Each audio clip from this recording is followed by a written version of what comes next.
Hi, and welcome to the second part of our lectures on logistic regression. So, in the last lecture, we talked about the logistic function and the softmax function, and today we'll be talking about how we use these tools to do actual gradient descent, or like how to use this in regression, in logistic regression, right? So let's imagine we have our inputs and we have some kind of a learning, like let's say it's a network or some kind of an algorithm, and then we have our score, and this goes through our softmax function, softmax, and from that we get the probability vector. And as we do in gradient descent, we have to send this through a loss function, and then we get our loss. Then we find the derivative of this loss, which with respect to weights and biases, and that's how we adjust our network. So in here we have our weights and the biases. Excuse me. So in order to do this, we should be able to find the derivatives of our loss function. I'd rather say we should be able to find the derivatives here and here.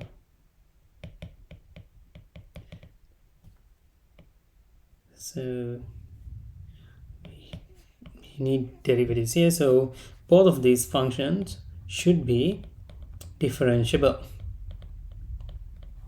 So today's lecture is going to be a little bit math heavy, but I think it's important to know the math behind machine learning algorithms so that we know exactly what's going on. So I might be skipping some of the very complex parts, but let's go and try to differentiate the softmax function and the loss function. So here the loss function we use is called the categorical cross entropy loss. So okay, I might talk a little bit about the categorical cross entropy loss. So in a categorical, in a multi-class classification, let's say our classes are cat, dog, cow, and let's say donkey.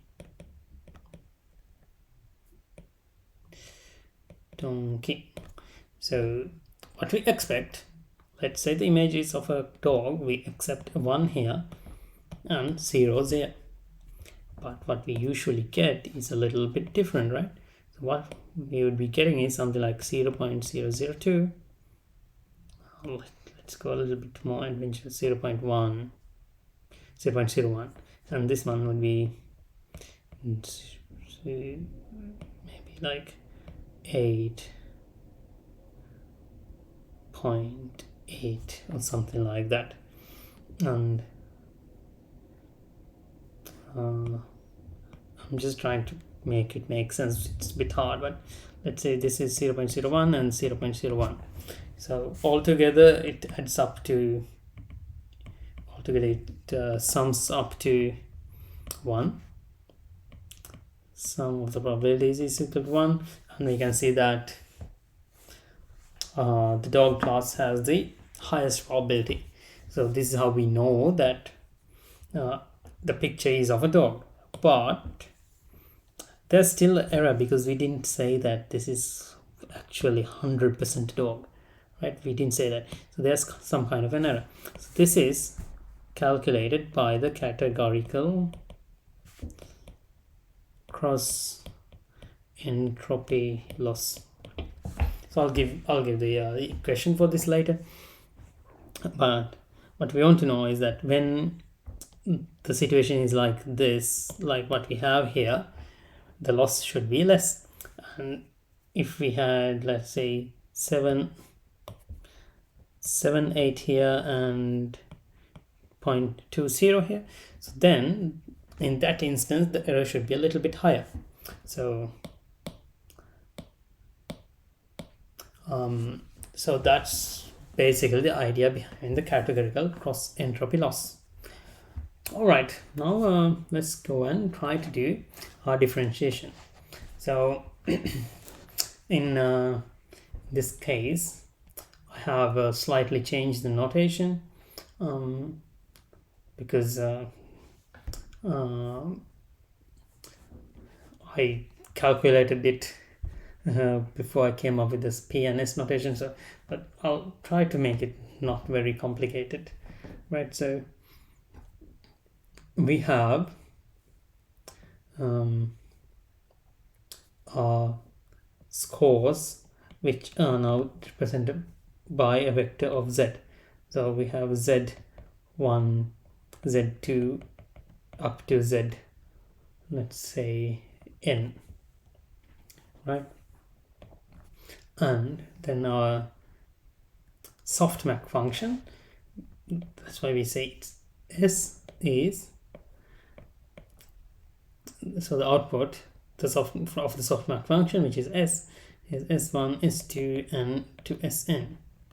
So we can say that Si is equal to e to the power of Zi divided by the sum of all the e to the power of Zij's. So this is what we have, and in order to differentiate this, we see that there is a lot of numbers here. So this needs to be sort of like unpacked. So unpacking that can be done as a Jacobian matrix. So we can say the Jacobian of the softmax function is, this is like quite simple actually, Daba S1 over Daba Z, because we are going to find the derivative of the softmax with respect to our score Z. So this is what this means. So first we are going to calculate Daba S1 over Daba Z1, which is the softmax of Z1 with respect to Z1. And like that, we are going to find the all combinations. So Daba S1 over Daba Z2, likewise Daba S1 over Daba Zn. And on the other side, we have Daba S2 over Daba Z1, Daba S2 over Daba Z2. You can see the pattern here. Daba S2 over Daba Zn. Like that, this goes all the way. Daba Sn over Daba Z1, Daba Sn over Daba Zn. So we want to find out all the combinations here, right? So we can say where Si is equal to e to the power of Zi divided by j equals 1 to n e to the power of Zj, where I, for all I 1 to n. So this is the big Jacobian matrix we want to find, and we'll see, like, it's not like that complicated. It's a little bit complicated, but we can easily do this. Let's see. One way we can make this easier for ourselves is to take the log. So we can say, we can try to find the derivative of log Si with respect to Zj. So Daba log Si was Daba Zj is simply 1 over Si times Daba Si over Daba Zj. So this is from the chain rule. So you know that there's the chain rule of differentiation. So from that we can arrive at this, and from isolating this part, which is what we want to find, we can say that double Si over double Zj is equal to Si times double log Si over double Zj. And then what we can do is we can see what this log Si means. So log of Si is actually equal to log of e to the power of Zi divided by the sum. Let's say we do k, right? K equals 1 to n e to the power of z j. Oh no, because we used j up here, we should take something else. L equals 1 e to the power of zl, right? So this is equal to Zi minus log of this whole thing. How did we do that? You know that log n over m is equal to log n minus log m, right? So that's how we separated these two parts. And then we also know that log e to the power of n equals n. So that's how we got this part here, right? So I might leave this in the purple so that if you are looking at the notes separately, then you can and like I hope you'll find it this handy basically, right? Let me move to the other side so that you can see this. All right, so we have that, and then moving on, and then we can say that if we are trying to calculate the Java of log Si over Zj, remember, like, this is what we had here. So if we can get this part, then we can just multiply it by Si, right? So that's what we are going to do. This is equal to Java Zi over Java Zj, because we had converted into these two parts now, minus Java over Java Zj, this whole thing, log sum of L equals 1 to n e to the power of Zl, right? So here we can do something special, right? So here we know that Java Zi over Java Zj, this is equal to 1 when I equal to j, and it will be 0 when I equals not equal to j, because we assume that scores are independent of each other. So the score that is given for a cat is independent of the score that's given for a dog. So for the category, so the cat score for the same image, the cat score it gets and the dog score it gets is independent of each other. So because of that, we can say this: when I is equal to j, it's 1, otherwise it's 0. And Yeah, so we can now say that Java log s I over Java zj is equal to 1 when I is equal to j minus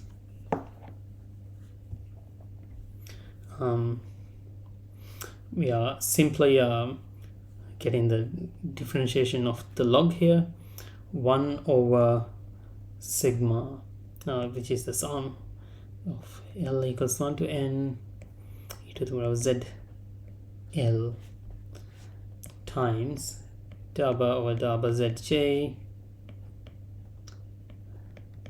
the same. It's a lot to write, but it, like, when we actually see the steps, it's not that bad, right? Hopefully it's not bad for you.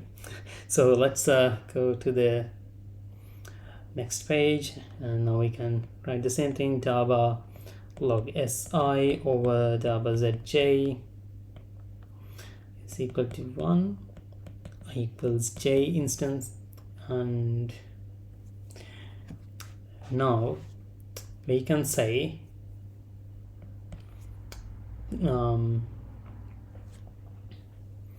that okay, here we had Java of the sum under Java szj, and then we had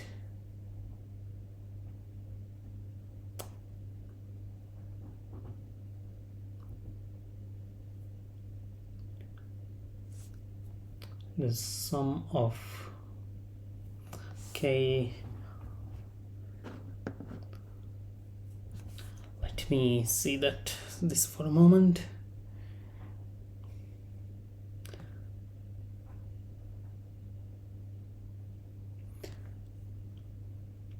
We have this here, and how can we use that?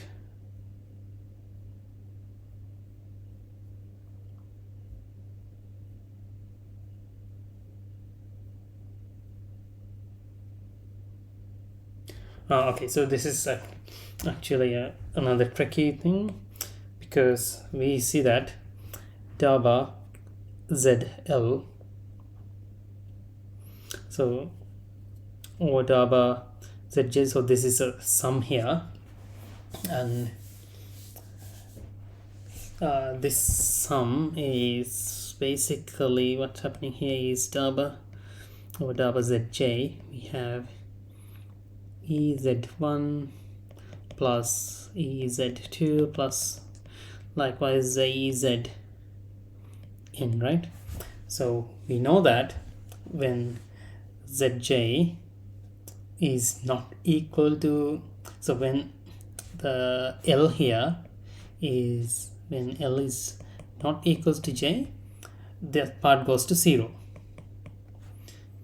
When L is equal to J, that would remain. So what we can do is this, and I'll say in purple, this simplifies into Java e to the power of Zj over Java Zj, right? So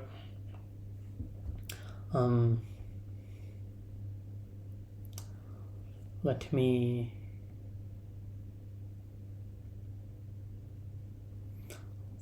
take that out,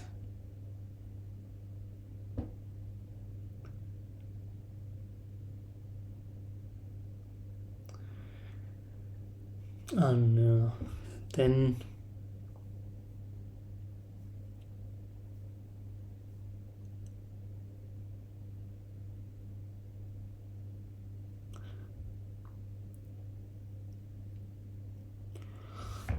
just give me another moment. It's got a bit complicated here. So in here, get double into the power zj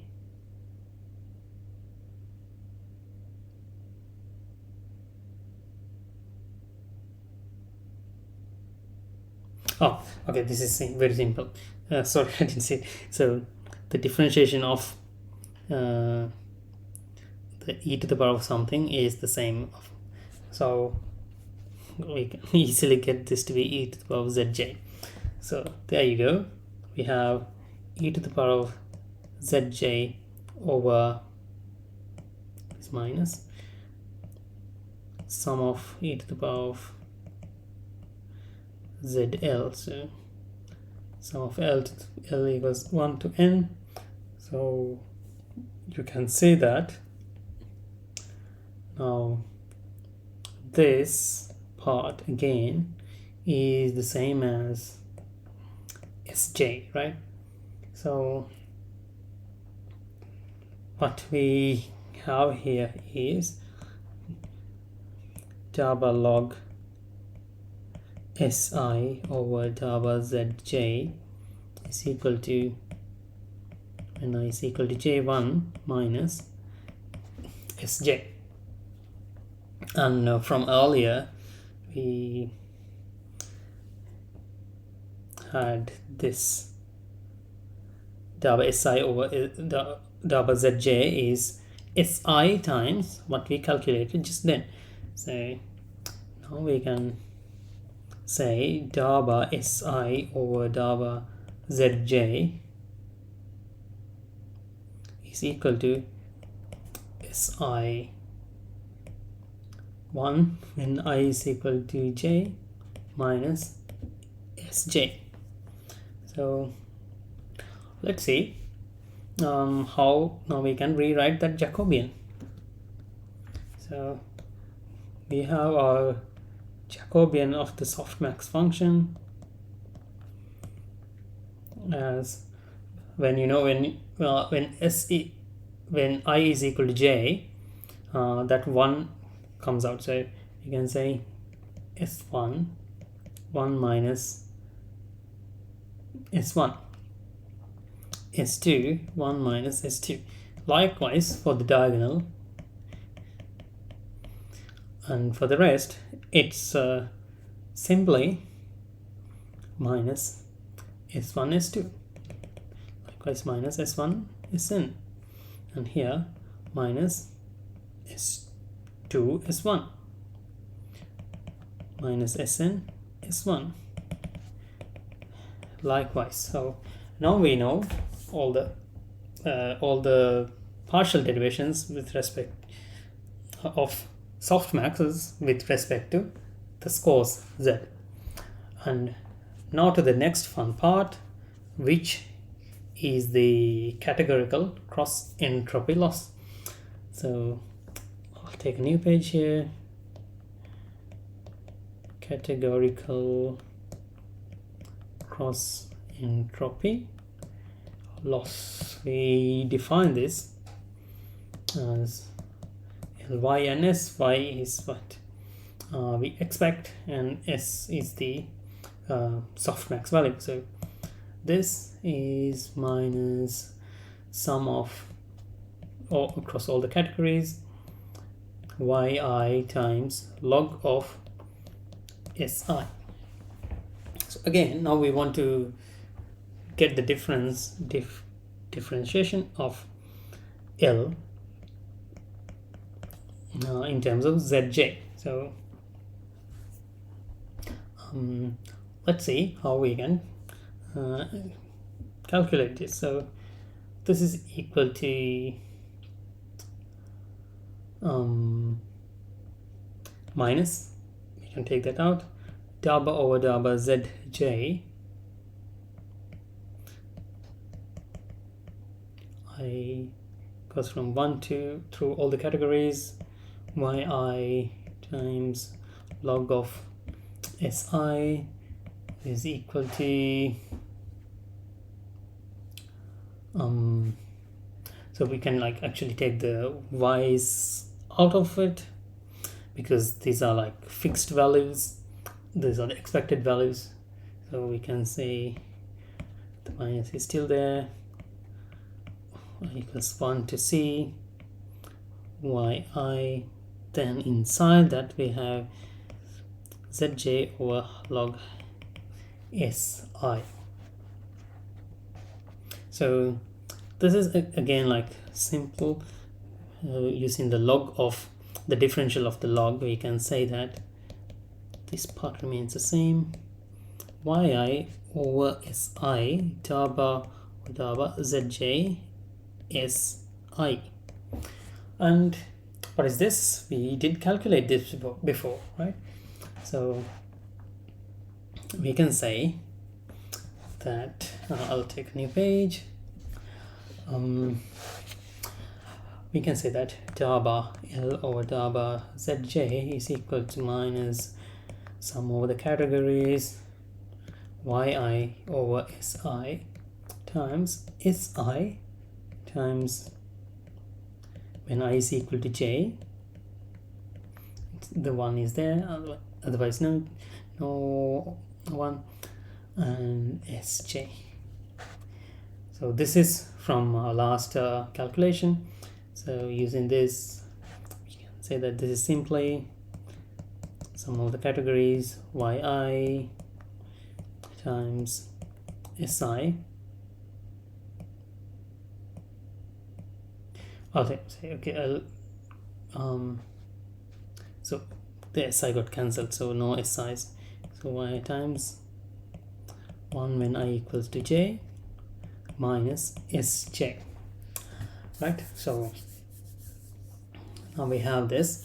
We can separate these into two parts. We can say daba L over daba zj is equal to the sum of yi yi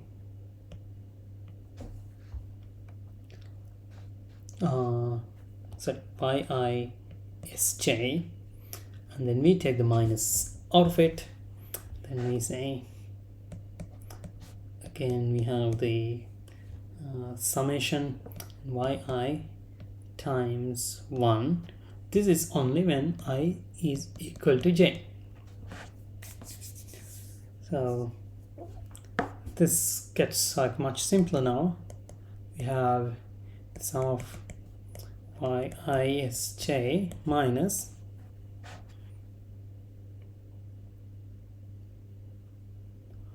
yj. So this will be inside the summation.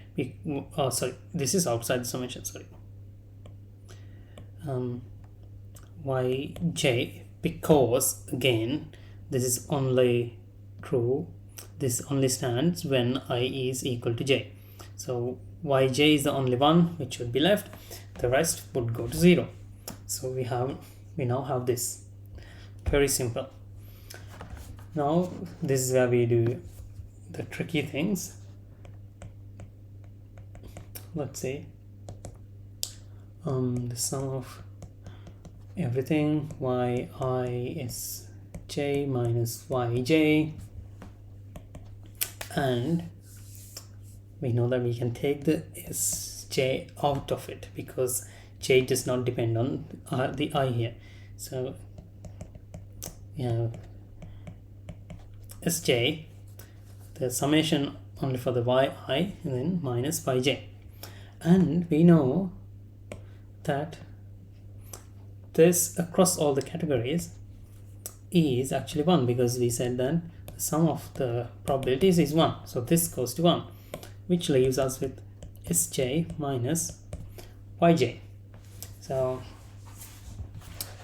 now when we expand this for the vector, we can say that daba L over daba z, the vector, is equal to the vector s minus the vector y. So this gives us a very nice answer. that we can use quite easily in our calculation of the derivatives. So it's okay that if we don't get this calculation the first time, go through it a couple of times and do it on your own, but it's important that you understand what's going in the background, right? So yeah, look at the notes, go through the lecture a couple of times and try to understand it. And good luck with that, and see you in the next lecture.